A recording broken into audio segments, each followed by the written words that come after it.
What's up? Oh, okay, yeah. Okay. That was awkward. That was awkward. You didn't go for it. Well, that's what happens when you have 100 grams of creatine in a blueberry shake prior to recording. We're off to a hell of a start here. I'm waiting for my creatine to set in. Well, so what we just limped into was a total human optimization podcast with my man Ben Greenfield. Yo. I'm wearing the same outfit as I was previously because it's the same day. It's last week. Oh, it's the same day, actually, because we got a bunch of cool people in here for paleo. But this time we're going to be talking about overtraining. And that whole bit about creatine shake was a joke. We don't make creatine shakes here. But you should. But we should. And maybe that's how you get swole. No. Ben, man, welcome. Thanks, man. It's cool to be here. Yeah, it's been cool hanging with you this weekend. I've been catching up on a lot of your episodes of the podcast. But one thing I definitely wanted to talk about was this overtraining thing. Because for me, it's always just been kind of like an instinct. And I've kind of known when coaches were pushing in, and I've seen performance like, you're being an asshole right now. Like, we shouldn't be sprinting. You know, everybody's fucking gas. We're going to be flat tomorrow, but they don't care. Yep. And then in my own personal, I've been with trainers doing it the other way. But getting kind of like some real groundwork laid for when you're overtraining, how to help kind of mitigate, prevent, deal with it when it happens. Absolutely. And definitions are important here because overtraining is technically, if you look at exercise science literature, full-blown adrenal fatigue, what we call stage 4 adrenal fatigue, where your kidneys and your adrenal glands, the little glands that sit on top of your kidneys, are so beat up that you actually can't produce your adrenal hormones anymore. You're hypocortisolic. You're literally just like a shriveled up exercise raisin, and you have no motivation to go to the gym. You've got no appetites. This happened to one of my bodybuilder friends a long time ago. It was the first guy I'd ever met the first time I was ever aware that you could do this, and he was bedridden for 6 months. That's true overtraining. So it's just, and that was from a long, like chronic, or was that acute? Did he just push it? You can dig yourself into a hole like that within a year of training. I mean, it takes a lot. Bodybuilders are 2-a-days for 1 to 2 hours. Right. But in most cases, what we're really talking about is overreaching. So overreaching is a state that, dude, like 75% of people in gyms are walking around in. Overreaching is a state where you are stressed and you're beat up from training, but typically you're still producing some cortisol. You're still producing, in most cases, a lot of cortisol, and you're tired. You're never or rarely meeting or even exceeding the previous day's performance, but you're able to make it to the gym. You're able to get out of bed. You're still motivated to train, but you're just like training, and it's junk training. It's black hole training, gray zone training, whatever you want to call it, because you're not recovered. You not only have really, really high levels of cortisol, and that means that you've got a very low testosterone to cortisol ratio. Typically, you have low levels of anabolic hormones like testosterone, like DHEA. Cortisol is in this inverse relationship with a lot of these beneficial hormones. Yeah, exactly. Right? And brief acute surges of cortisol post-workout, those are good. Brief acute surges of cortisol in the morning to wake you up and jumpstart your circadian rhythm, those are also good. That's that's what sunshine does. So sunshine. Do you wake up your kids like, ah!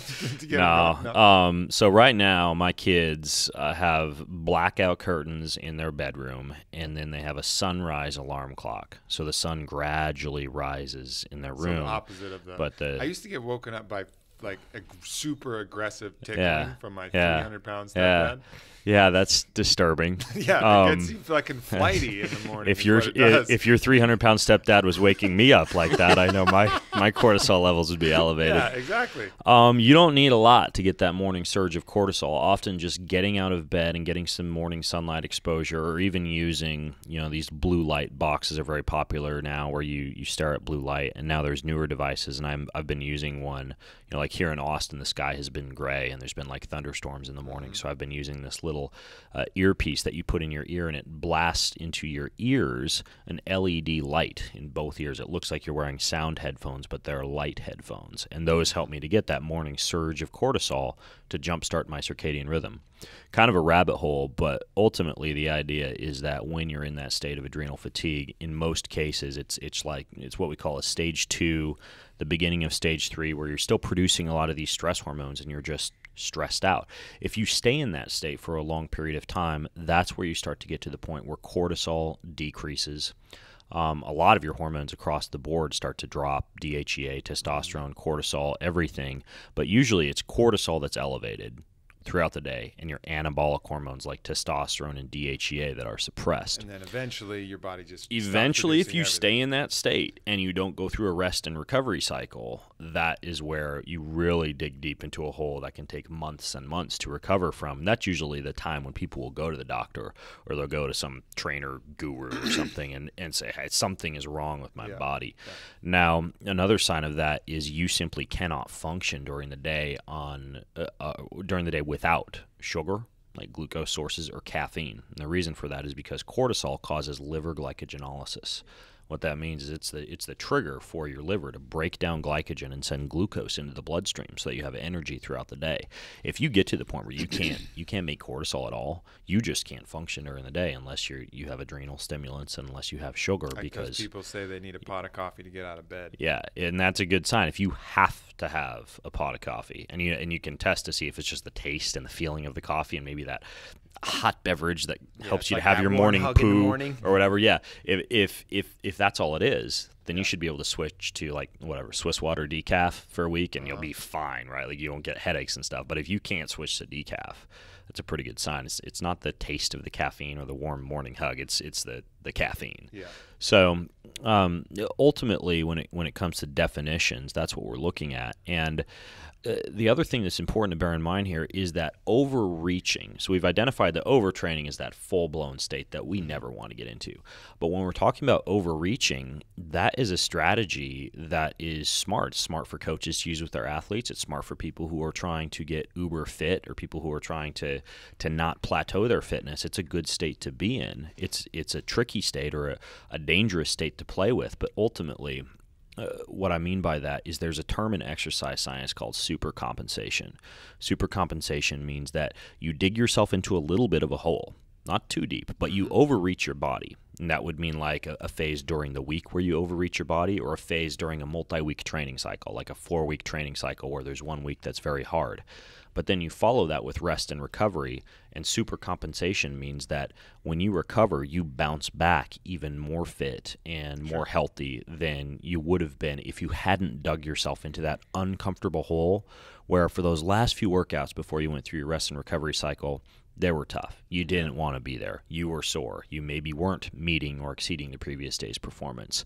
The problem is that people stay in that cycle for too long, and some people just stay in that cycle all year long. They miss out on that recovery session. Exactly. Takes that supercompensation could have been phase. Something that would have been unhealthy overreaching. Exactly. And, I have two, and I'm 33 years old. When I was playing collegiate tennis, when I was doing bodybuilding, when I was in my 20s, 1 day a week of supercompensation or compensation worked for me. Now Wednesdays and Sundays, I need to compensate. I mean and by compensate I mean that's a day where I'm doing infrared sauna, cold thermogenesis, yoga, deep breathing, hypoxia, foam rolling. It's not sitting on the couch, but it's active recovery, and by working those compensation cycles in between periods of time spent really working hard, and then if you're training for an event, occasionally getting to longer periods of time overreaching, followed by super compensation leading into your event, you're able to play with overreaching and use it properly, use it intelligently. So there's bad overtraining and there's good overreaching. So how do you know when you're in that at least overreaching category, which will be determined whether it's good or bad later? But how do you know when you're overreaching? What are the signs? There's a few different ways. Let's start off with like the cheap and easy methods, right? Because honestly, I do a blood panel 4 times a year, and 4 times a year is a lot for most people. Mm-hmm. And there's nobody I know of who's doing like salivary and blood panels every day until the FDA removes the restrictions that are keeping us from just using lab-on-a-chip technology on our cell phones to put a drop of blood on a cell phone, know your testosterone cortisol ratios for that morning, and boom, you're done. But that doesn't exist right now. The technology exists, but it's not something that's in the market yet because of FDA regulations. Assholes. Unfortunately, those assholes. Exactly.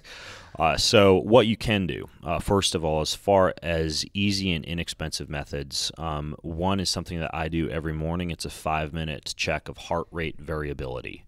Heart rate variability is not your pulse rate. It's not your heart rate. It's not how many times your heart is beating per minute, but it's the amount of time that is in between each heartbeat. And that should mildly fluctuate from beat to beat. So mild fluctuations from beat to beat in your heart rate means that you have good feedback from your sympathetic nervous system and your parasympathetic nervous system. If those two branches of your nervous system are feeding robust information to your heart, it's a good sign that you're in a state of recovery. It means the communication link is up. Exactly. Your sympathetic nervous system sends a message to the pacemaker cells of your heart via the release of a chemical called acetylcholine. Your parasympathetic nervous system feeds into the pacemaker cells of your heart via something called the vagus nerve. Now, when you're using, for example, like a Bluetooth heart rate transmitter, to send information to any of the phone apps that are out there, like the Omega Wave or the BioForce, Sweet Beat, Nature Beat. There's a bunch of them out there. What happens is you're sending information of sympathetic and parasympathetic nervous system feedback, but the cool thing is you don't have to be all smart and sciencey to interpret the score, because any of these apps use a very basic algorithm that puts that score on a 0 to a 100 scale. So all you have to do is look at your score, and typically a good score, a score that would allow you to train hard for that day, in most folks would be 80 to 90 or higher. It's pretty hard for folks to get in a very good recovery cycle, you'll be like 90 to 100. But generally, high heart rate variability means boom, go, you're good to go for a hard day. Mid to high heart rate variability is, okay, take it easy. Maybe today's going to be more like a mid-level kind of muscular endurance, cardiovascular endurance day. A low heart rate variability would be a full-on active recovery day. That's a very simple method, and you know, in most cases, how reliable is that? I mean, it's very reliable. It's something that the first people to start doing that from like an athletic standpoint were European soccer teams or European football teams, and we all know they're smart and very serious about their sport because they kill people when they lose and stuff. So anyways, though, it's a very reliable score, and there's a ton of good data out there. The important thing is that you measure at the same time in the same state each day, and the best way to do it is for 5 minutes. And the reason for 5 minutes is that's how long it takes to get accurate feedback from both branches of your nervous system, rather than doing just like a 60-second score, and to do it for 5 minutes laying in bed in the morning before you get out of bed. So that's an easy one. So whenever it is that you end up waking up. I do that measurement every day when I wake up. Right, yep, exactly. Every single day I upload it to a little graph. So if I do get sick or if I do get injured, I can go back and see. I can compare that to my training for that period and kind of see what's going on. If you're actually sick, since you brought that up, if you're sick, will that show on there? If you're sick, it will change. If you've got chemicals, so one thing that can suppress it very, very low are, for example, antihistamine. So if you use Benadryl to get to sleep at night, for example, I've used that before and tested heart rate variability in the morning, and my scores were down in the 60s. And that's not because of exercise. I hadn't changed up anything in my training routine, nothing in my diet. It was just taking Benadryl. So that's an example of feedback that you can get. For example, does that mean that you shouldn't train because of the Benadryl? Like, should people No, not? Well, that would be a case where it's not that you're overtrained, it's that there's a chemical that it's probably its effect on acetylcholine and the sympathetic nervous system. So there are a few factors to look for that may actually make it a little less reliable. Just like anything, there's a little bit of user variability based off of what you're doing to your body, but ultimately, if you're doing it consistently, you're going to get to know your body very quickly, and you'll know when your heart rate variability is low and you were doing everything the same, but the only thing that changed was you're going through a hard training cycle, then that's the number that when it dips, and it dips consistently, and especially if it's down for a few days, you can say, okay, check, I'm overreached, let's super compensate, wait till it bounces back up above 80, start training hard again, and it's just a very simple thing that you can do yourself. Dig it. There are some other things that you can do yourself to identify overtraining or adrenal fatigue as well. If you're getting into later stages of adrenal fatigue, when you lose a lot of cortisol, when you're no longer producing cortisol, you're also no longer producing aldosterone, which is basically a hormone that's produced by your kidneys that's responsible for your sodium-potassium balance. And if you look at your pupil in the mirror, and you basically look in the mirror, both eyes, you shine a light at your pupil, what should normally happen is it dilates in response to that light, and it'll stay dilated for a period of time, like 30 seconds. But if it briefly dilates and then begins to constrict and shake around a little bit, that means that you have an aldosterone depletion. That's typically synonymous with a cortisol depletion. So you don't have the sodium-potassium balance necessary to do something like regulate pupil dilation and constriction. Flashlight in the eye. Flashlight in the eye. 30 seconds. Look in the mirror. You're good. You're basically in a nutshell, your pupils should be responsive to light, and they should be able to stay responsive to light for at least 30 seconds if you're looking at them. They start wavering, freaking out. Wavering, freaking out. Exactly. And that's usually more like stage 3, stage 4 adrenal fatigue, where most people by that point, like, they know something is wrong, but maybe you think it's your thyroid, or maybe you think it's whatever, mold in your house or something like that. Right. If you want to see if it's actual adrenal fatigue, that's a simple way to test if you don't have the money to go get, some things we'll probably talk about in a second. I wonder if you could use the the light on, like, your iPhone, for example, like put it on video with the light, so that you could record it. That would possibly work. Yeah, and then the other cool thing is you could take a selfie at the same time. And tell your tell your friends on Facebook. Look at my stage 3 adrenal fatigue. Look at my pupils and my abs. So let me go back to a little bit, because one of the things when people are talking about adrenal fatigue that a lot of times people overlook, they think, oh, training, good. Being stressed out about work, okay, that's bad, But it's not necessarily that simple and clear cut. There's a point where, training is stressing your adrenals even worse in these certain conditions. So what is the role that adrenals play both in what we normally think of as a stress response, like I'm stressed out about this job or these deadlines or whatever, and then stressed out from actual physical exercise? It's interestingly very similar, meaning that the adrenal response, the norepinephrine, the adrenaline, the cortisol release to opening up your email inbox and seeing 300 emails is similar to what you get from something like, doing Fran and Murph and too many CrossFit WODs too many days in a row. The same can be said for emotional stress. The same can be said for temperature stress. The same can be said for environmental stress, like I mentioned, mold and fungi and Wi-Fi radiation and solar radiation from too much flying and sleep disruption. I mean, all of these things, if you want to think about them in very simplistic terms, you've got this bank of stress, right? $100 in the bank of stress, and everything detracts from that bank account. Not just exercise, which may suck out 30 points for the day, but then the emails, which may suck out another 10 points, and lack of sleep, and maybe a fight with a loved one. And so, honestly, there's not a huge difference chemically and hormonally between the stress from exercise and the stress from other lifestyle events. There is a difference when it comes to, say, like inflammatory stress, right? Like HSCRP, a marker that a lot of physicians will use to see if you've had a heart attack. That's going to surge post-exercise. That's not going to surge after you check your emails. You're not going to get a big inflammatory response because you're not breaking down muscle tissue. And consistently high levels of HSCRP, that I know we didn't really jump into more expensive tests that you can get, but that's an example of a blood test for overtraining. That if that's high, if it's above about 5, it's a good sign that you're overtrained. But that would be a sign that you're not overtrained from stress and relationship and stuff like that. Right. You're overtrained from exercise. There are some other things like inflammatory cytokines, interleukins, things that go above and beyond just your hormones and your adrenals that can be a sign that it is from exercise. Specifically exercise-related overreaching. Like relationships and stuff like that. Yeah. But there are also, a few other simple, easy, cheap tests that you can do. One is just a basic blood pressure test, where when you go from seated to standing or lying to standing, your blood pressure should not drop. If you're in that same state of adrenal fatigue that would cause the pupils to not be able to regulate light consistently, then what will happen is if you measure your blood pressure when you go from seated to standing or lying to standing, blood pressure will drop. And you don't even need a blood pressure cuff to figure this out. If you go from lying or seated to standing and you get dizzy, which has happened to a lot of people at the gym. It's happened to me before when I've been working out or when I've been just kind of like laying around to stand up. It's kind of like a sign. It's like a warning sign that you may be getting to the point where you're not producing cortisol adequately. That's another cheap and easy one. Probably the final cheap one is just like a basic temperature test. And the reason for that is because thyroid dysregulation, right? Like hypothyroidism, your body shutting down your metabolism because you're depleting your body too often, right? Like digging into calories too often, asking it to go too hard, too fast, too often. Your body puts the brakes on. That's basically what hypothyroidism is. So you're talking you might actually be colder than you should be. You would be colder than you should be because hypothyroidism is going to affect your temperature. So you can notice cold hands and cold feet, but you can also do like an oral or an axillary temperature reading. We only do rectal.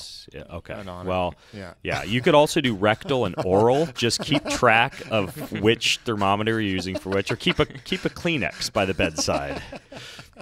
Maybe something better than a Kleenex. But wet wipes. Yeah, wet wipes would work well. Yeah, or just freaking buy 2 thermometers if you're going to go that route. But ultimately, yeah, hypothyroidism can affect your morning resting temperature. And if you're into self-quantification and you just want to like do a quick morning temperature reading, that's another easy way. And it's similar to another very easy way, which is one of those pulse oximeters that will measure your blood oxygenation levels. That's you can get that at a drugstore for like $20 or $30. You can keep it next to your bedside. When you wake up, you should be at 95 plus for oxygen saturation. If it's dipping very low in a resting phase, then that's a sign that you're low on oxygen, and a lot of times that can go hand in hand with both poor diet, alkaline acidic imbalances, but it can also be something that pops up when you're overtrained, because when you're overtrained, you're in an acidic state. Yeah. So some of the things that you mentioned as stressors, you call them hermetic stressors, these things that you're talking about that you use for active recovery, like hot, cold, like where's the balance, let's say, between when hot, cold therapy is going to be an additional stress or whether it's part of a healthy, kind of recovery cycle. Like hiking across the Arctic in your underwear versus doing a cold soak in the morning for a few minutes. Yeah. That's tricky because different people have different amounts of stress resilience. So and I'm not trying to get up on my own soapbox here, but I have a high amount of stress resilience because of these practices that I've been using for a long time, like going to a sauna every week, 1 to 2 times a week, and just sitting in there with magazines and books until my eyeballs are popping out and trying to get that production of heat shock proteins and the dump of nitric oxide and all the good things that happen with heat. But when I was first doing that, it's like 10 to 15 minutes was hard. Yeah. And if you're testing, same thing for like cold, right? Like 5 minutes of a cold bath for some people is incredibly difficult. Some people, you can put them in an ice bath for 15, 20 minutes and they're chill, both literally and figuratively. They're just like, they're fine with it. So it depends, and that's why these type of measurements are so important. That's why I like something like heart rate variability, because I can wake up in the morning and, I wasn't really going to get this deep into heart rate variability, but I can. The sympathetic nervous system and parasympathetic nervous system, you can look at both of those separately on any of these apps. So you can wake up and you can see, hey, my sympathetic nervous system is really beat up. And usually if you have a low sympathetic nervous system score, it's because you've overtrained with too much intensity. If you have a beat up parasympathetic nervous system, usually it's because you've trained with too much volume, or you've trained with something that like too much cold, too much heat, one of those more passive stimulants where you're not full on running from a lion, but it's slowly depleting your body's energy levels. So it's very tough to say that there's like a hard and fast rule where 30 minutes of heat 3 times a week is too much, or doing an ice bath every day is too much. So you have to measure it by you.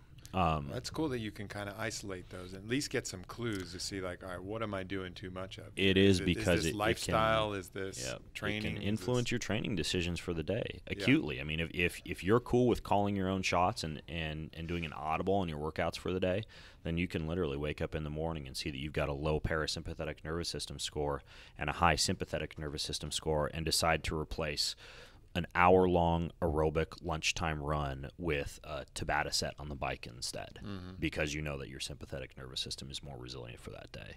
So it's cool to play around with. So what do you think about, when somebody's sore, like the old school rules, like, all right, if you're sore, there's like a certain level where you work through it and you get less sore. And then there's a certain level where you like stay away from it. When you're peeing reddish black, you stop. Oh, okay. When you're peeing yellowish orange, you could probably push a little bit farther into rhabdo. Yeah. That one's a pretty tough call. I mean, if you're pushing through soreness, usually you are tearing muscle fibers or creating inflammation where there is already torn muscle fibers and inflammation. If for some reason you're sore but you're still able to meet or exceed the previous day's performance, then that soreness is a lot of times not going to hold you back. There's a difference between musculoskeletal overtraining and neuromuscular overtraining. So returning to, not to kick this horse to death, the use of something like heart rate variability. A state of musculoskeletal overtraining can take delayed onset muscle soreness, right? 24 to 48 hours it peaks and then it starts to go away. So if you have a monster workout on a Sunday, many times you will feel ready to rumble on, for example, a Tuesday. But you might do the workout and you're unable to meet or exceed your previous Tuesday's performance. And that's because even though musculoskeletal recovery has occurred, neuromuscular recovery has not occurred. So you also have your nervous system, your adrenal system, your cardiovascular system, and that typically takes longer to recover. So, which can be kind of maddening for the people who don't use, I don't use a lot of metrics, you know. Right. I'll have measurements in the gym. There's a variety of measurements I can use to measure performance. One is this overhead ball toss, like the old Highland Games. Exactly. Hammer throw and throw. that's what I'm saying, is that you can, even if you're sore, if you meet or exceed your previous day's performance, then both your musculoskeletal system and your neuromuscular system are recovered. But then some days I'm not sore and I think I'm going to crush it today. Right. I'm like 8 feet shy of my And that's personal exactly best. what I'm like, saying. What the fuck that is means going on? musculoskeletal system is good to go. Your neuromuscular system is still under recovered, and that's a case where you would really only know that, you know, if you wanted to find it out before just going in and doing your testing. And neuromuscular is that variability. Yes, that goes back to the parasympathetic. Right, exactly. And Well, musculoskeletal goes back to the sympathetic. Musculoskeletal is just like it's your muscle fibers, right? Like are your muscle fibers repaired? Are your joints repaired? Have you returned synovial fluid to your joints? You know, have you basically just repaired things from a very anatomical standpoint? Right, but then if you think about the little, you know, if you can close your eyes and imagine like that imagery of like the network of nerves like traveling throughout the body, and those potentially being inflamed in certain areas of your body, or there still being HSCRP, like this C-reactive inflammatory protein circulating in your bloodstream, or you still have a low amount of norepinephrine or adrenaline production because your sympathetic nervous system is still beat up, right? Like all these things go outside of the scope of just localized muscle tissue damage, but are still going to influence your performance. Right. So, you know, it's one of those cases where neuromuscular is almost like more complex and takes a longer time to recover than the musculoskeletal system. So, but neuromuscular is testing your parasympathetic heart rate variability. Yeah, is testing that a your good heart rate test variability is a good test for neuromuscular. Okay, Exactly. cool. Exactly. And like the more, you know, I know we got into it kind of a little bit of a rabbit hole from your first question about, you know, easy, cheap tests versus more expensive, more involved tests. I talked about HSCRP and some of these markers of inflammatory damage, but if you're really concerned and you want to do like a one-off test, adrenal stress index is like the gold standard test for overtraining or overreaching. It's a salivary measurement of cortisol and DHEA, which should be fluctuating throughout the day. DHEA levels should be relatively high. Cortisol, you should see a nice rise in the morning, a drop throughout the day, sometimes a little bit of a jump in the afternoon, and then it basically drops going into the evening. When you get an adrenal stress index, it's measuring both that graph, but then also the actual amount of cortisol that you're producing and the amount of DHEA that you're producing. Very simple test to interpret, and that's one that can tell you if you're in a state of overtraining. Do doctors do that, or does that? Doctors can do that. You can. I mean, this stuff isn't rocket science. Like, you know, if you go to like a wholesaler, like Direct Labs, for example, and you just order a test, you get a kit, you get it sent to your house. Usually, even if you submit that to your insurance, you're not going to get it covered. Right. So we're talking $200, $300 to order yourself a test. Naturopathic or alternative medical practitioner will probably run that test for you if you have one, and that's a likelier way to get it covered by insurance. But ultimately, it's just cortisol and DHEA. That's like the gold standard. You can also get a blood panel, and the reason that you'd get a blood panel is because a blood panel allows you to delve into cytokines, HSCRP, and some of these inflammatory components. There's a protein called ApoB that adheres to your LDL cholesterol particles, and cholesterol is one of the ways that your body fights inflammation. And if you have huge amounts of ApoB, this protein that adheres to LDL cholesterol, it can be a sign of inflammation and overtraining as well. The tough part about that is sometimes it can just indicate heart damage. So would that actually lower your cholesterol score when you have that ApoB? ApoB would not lower your cholesterol score. Basically, ApoB is a protein that adheres to a cholesterol. Right. So I know when you have low cholesterol, it correlates to low hormone production. And I'm wondering if there's a link there because of that. What it would be is that if you have a high amount of cortisol, you're going to have a lot of what you need for cell membrane formation and for hormones and for steroids, etc. But just because you have a high cholesterol, whether it's a high LDL cholesterol or high HDL cholesterol, both are good. I try and keep my total cholesterol count above 200 for some of the reasons that you've mentioned. But if you have that high cholesterol count, but you also have a high what's called particle count, and ApoB is that high particle count, that can be a sign that even though you have a good high cholesterol count, which is good for steroids and good for hormones, you also have a high amount of inflammation, or you've got, crappy diet with a lot of vegetable oils and a lot of these things that can cause particle count to go up. Yeah. But if you're overtrained and you're putting all these little clues together and you're noticing high HSCRP, high ApoB, low energy levels, then you're delving into some of the blood markers that, in addition to these salivary markers like cortisol and DHEA, are good signs of overtraining or adrenal fatigue or muscular inflammation, that type of thing. And the reason that these are important is because of what you brought up earlier, the fact that that adrenal stress index can be caused by airline travel and a fight with your loved one. Yeah. Whereas these other numbers, those are usually going to be heart attack or muscular damage. Yeah. And so, that's why the blood markers can come in handy if you want to do a blood test. Let's go back to, kind of musculoskeletal soreness. And so, do you have kind of an idea, just from a musculoskeletal perspective, of like when you've pushed too hard, just as far as too much muscle broken down in one setting for it to be effective to continue, good training? Like, do you have any kind of rough guidelines for that? I know we've talked about the other measures. Yeah, I mean, really, and I'm not trying to blow off your question, but it is kind of related to something that we already talked about, in a sense, that idea that if you can't meet or exceed the previous day's performance or the previous key workout performance. The problem is that you don't know that until you look back after the next day. Yeah. There's those points in the workout. Like during the workout, that acute phase in the workout, that's tough to say. I mean, and that's, again, it's highly dependent on the person, because some people can push and push, like when I used to do bodybuilding, you'd go for 2 or 3 hours, and that'd be like your buys, tries, and calves workout, right? And then like chest and shoulders, and you'd just be in the gym forever, just destroying one body part, and you knew that you were done when you were just like barely unable to even pick up a dumbbell, and then it's like, I'm done. But that process was important for the intense breakdown of muscle was important for the intense recruitment of muscle fiber. Exactly, and we can be advised to a certain extent by exercise science. Like, for example, they've found that 5 sets will give you a good amount of hypertrophy or a good amount of strength, a good amount of satellite cell growth, and all these things that you're looking for when you're lifting weights in the gym. But once you exceed 5 sets, you don't get a lot of extra benefit, unless you are going for extreme hypertrophy, like the bodybuilding approach of 8, 10, freaking 20 sets. But 5 sets, and typically if you're doing 2, 3 sets, you're really just working on your neuromuscular system. You're working on power, that type of thing.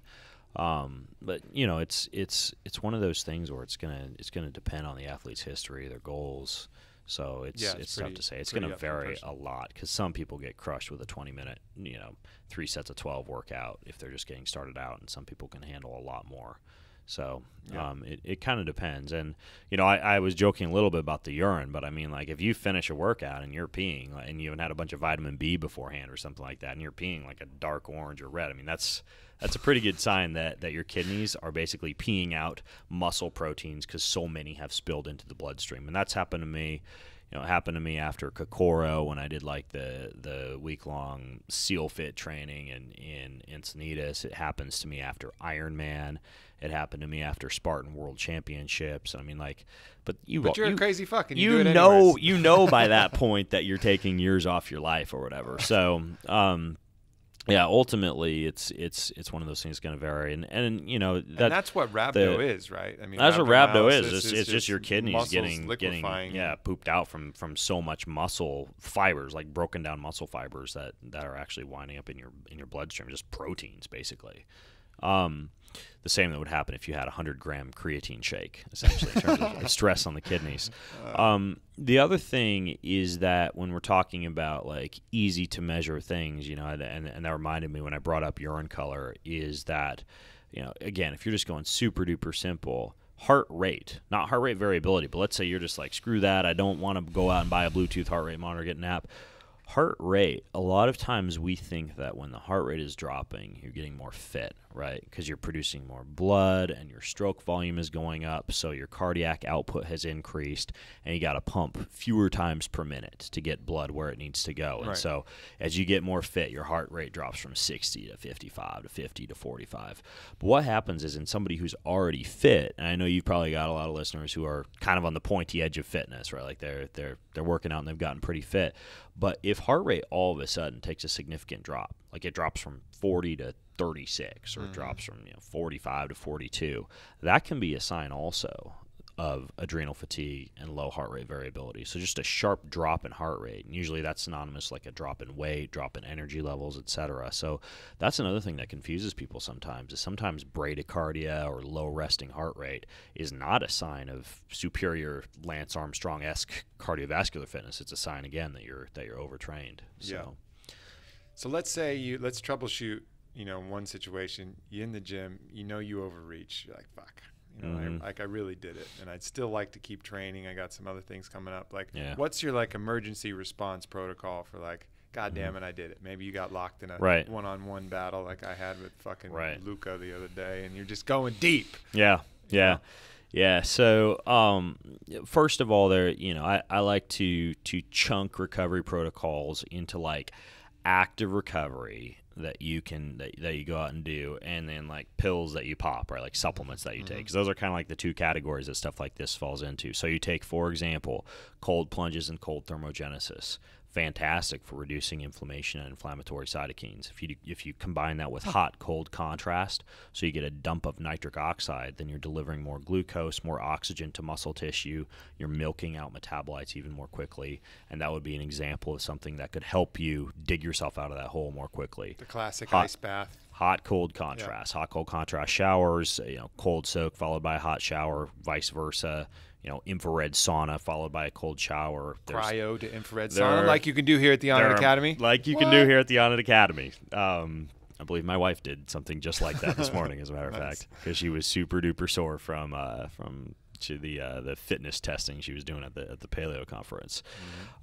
Basically, though, you can achieve a similar movement of blood flow and metabolites and muscle damage out of the tissue through just soft tissue work, deep tissue work, foam rolling, massage. I mean, a lot of this stuff is not rocket science, right? When you foam roll, you're moving stuff out of muscle tissue, but that actually helps. It's something that you can do if you're in that state.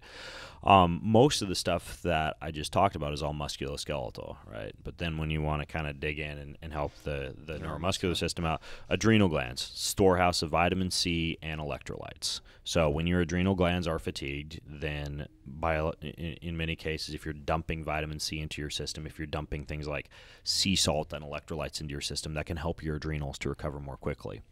It's important to know that you can only really absorb or utilize about 1.5 grams of vitamin C at a time. But if you're in a state of adrenal fatigue, 5-6 grams, sometimes more of vitamin C a day can help out with that. So multiple split up, spaced out daily portions of vitamin C. How much salt do you think you would like? Salt, you can go as high as 6 teaspoons of salt. I mean, you can do a lot of salt. Like 30 grams and of salt. I go through tons of salt. I use this rock salt, and I've got the pink Onnit Himalayan sea salt, and you're like a salt. My wife, I'm like just every freaking meal is a salt lick, and I don't have high blood pressure. Right. I've done all my blood testing for calcium and magnesium and potassium and all that stuff, and they're all fine. And really your kidneys will excrete any extra salt that you take on. Your body has some pretty good blood pressure regulating mechanisms. But electrolytes and vitamin C, adaptogenic herbs, things like rhodiola, ashwagandha, eleuthero. A lot of these actually do work not only to help you to produce more cortisol if you're not producing enough, but to lower cortisol levels when cortisol levels are too high. And there's a variety of different adaptogenic herb complexes and teas out there. We have a bunch of those in our Shroom Tech Sport, yeah, actually. Really I've noticed you guys use ashwagandha, adaptogens rhodiola, quite a bit. Cordyceps sinensis is traditionally considered an adaptogen as well. Exactly. And then the other thing is, if cortisol is very low, red ginseng is one that can help out a lot with producing enough cortisol. Is that Panax, or is it? It's very similar to Panax, and I forget the dosage. I want to say it's something like 400 a day or somewhere along those lines for milligrams. But red ginseng is another common adaptogenic-like herb that can be used to increase cortisol if cortisol is too low. What about baking soda? baking soda would be more for alkalinity, acidity, and it's interesting because the body has pretty good pH regulating capabilities, and in many cases, the issue with eating a highly acidic diet or being in a consistently acidic state from overtraining is not that you're necessarily walking around with blood pH that is off, but it's that your body is demineralizing itself to keep your blood pH in the state that it needs to be at. And so eventually, the acid through minerals in your bones and minerals in your organs. And, Exactly. So it's not that you're changing your blood pH, it's that you're changing your mineral status. So things that alkalinize the body can certainly help out quite a bit because any state of exercise inflammation is going to create acidity, high chloride levels. So if you're going to get on a baking soda, so baking soda, sodium bicarbonate is one of the ways that you can really help modulate your acid alkalinity ratio. And if you're on a high fat diet or any kind of ketogenic, it's going to be very acid producing anyways, even if you're eating pretty clean. Obviously the chemicals, the sugar, that makes it all worse. But let's say you were going to get on like a baking soda protocol to help that, because that way the salt you're taking in is going to stick around a little longer, all the minerals that you get. What's your kind of recommendation for doing that? I'm a fan of both baking soda as well as magnesium chloride. Magnesium is not very well absorbed orally, but transdermal delivery via like magnesium salt baths or like transdermal magnesium oils or magnesium lotion, that's a similar alkaline balancer, just like sodium bicarbonate is. Right. For baking soda, I've never personally been able to handle more than about a heaping teaspoon without getting some pretty serious shits. Exactly. Basically peeing out your butthole is the way that I like to describe that one. So as far as baking soda goes, a little bit of morning baking soda, like level teaspoon, play around with it a little bit, mixing it with lemon juice or a lemon essential oil, which is also a really good alkalinizer. The cool thing about that is it doesn't just help with alkalinity, but it helps with your morning movement as well. So apple cider vinegar is another one you can throw into there. There's a lot of kind of cool. I'm playing around with that morning cocktail. It's exactly that. It's like fresh squeezed lemon, baking soda, like maybe a gram or two of Himalayan salt, and then apple cider vinegar, lemon, baking soda, water, salt. Yeah, exactly. So if you wait 20 or 30 minutes after that, you're going to have a great morning dump and you'll be off to the races. Olive oil is another one that you can put in there that'll help things out as well. So that's not as much for the alkalinity as much as for the lubrication. Yeah, black cumin oil is awesome. There's everything from liver cleansing to better blood sugar control. That's some pretty cool stuff. The black cumin. I'm sticking on my morning cocktail. You got that, Lando? You gonna jump on board? Nigella. Yeah, I'm gonna have to get a lot of ingredients. Yeah, it takes a little while, but you get systematized. Yeah, that's the one. When I take that, I'm feeling pretty good. Yeah, it can jumpstart your morning. So it's a good cocktail. It's and right up there in my later. Like get that one down in the morning. And then save that coffee for when you're getting that little dip a little later. That's one way to go. Another way to go is you do that cocktail when you get up, and then you do like maybe some yoga or whatever. You do your morning dump, and then you drink your cup of coffee while you're checking your emails or whatever else. So you can kind of get the best of both worlds. So I like it. That's a morning schedule. Yeah. There you go. There's your morning routine. You took us to school again, as always, my friend. That's why I fucking love talking with you on these things. It was my pleasure. But my only complaint is that we've got a cool ass lion T-shirt over here. We've got the giant zombie. Is that a zombie on the wall? That is a zombie. Behind me, we have a lion and all this badass artwork and sculptures everywhere. So I came here today, and I got a plain black T-shirt with a gray On It logo on it. Was this like one of the ones that like the cheapo first order from China that you got, or like maybe if you keep coming, Ben, I want the graffiti. Damn it! Maybe we'll step you up to the super cool. I want graffiti and a trucker hat. I'm making my demands now. Well, we have a plan when we make spear darts. And everybody just you've heard it first here. When we make that. Then maybe we'll get your own shirt. It would be like a badass. That may have sounded a little cryptic, the spear darts thing, but mark our words. Oh yeah. At some point, people will be dying in their backyards from a stupid idea that Aubrey and I had. It will happen. Ben, anybody who's listening to this and wants more of Ben, please check out his podcast. It's a badass resource of information.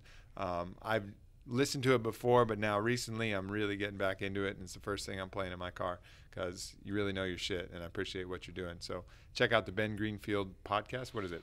It's I don't remember if it's the Ben Greenfield Fitness Show or the Ben Greenfield Fitness Podcast. Whatever. I know that my wife is out in your lobby right now working on new artwork because I was told that me running in spandex down the highway would not be as good as like me in some badass pose with my shirt off. And so the artwork may change very soon. It's literally being done right now, real time. But bengreenfieldfitness.com. You can access the podcast. So if you want Ben books, Greenfield in spandex running through traffic, go now. That's right. Download the If you wait until later, it'll get even better. Later, yeah. You might not get that. So that's what you want. Go for it. Cool. Anything else? Any other social things or your book, Beyond Training is that's it. I actually have like 4 chapters in Beyond Training devoted just to the topic of adrenal fatigue and recovery. So if this wasn't nerdy enough for you, delve into that. And there's like 80 different scientific studies and references. So if you're one of those people that likes to put your propeller hat on, that's a good resource for you as well. It's called Beyond Training. Cool. Ben, good hanging out with you. Good doing this podcast. Appreciate it, brother. Sweet, dude. Thanks for having me on. For sure, man.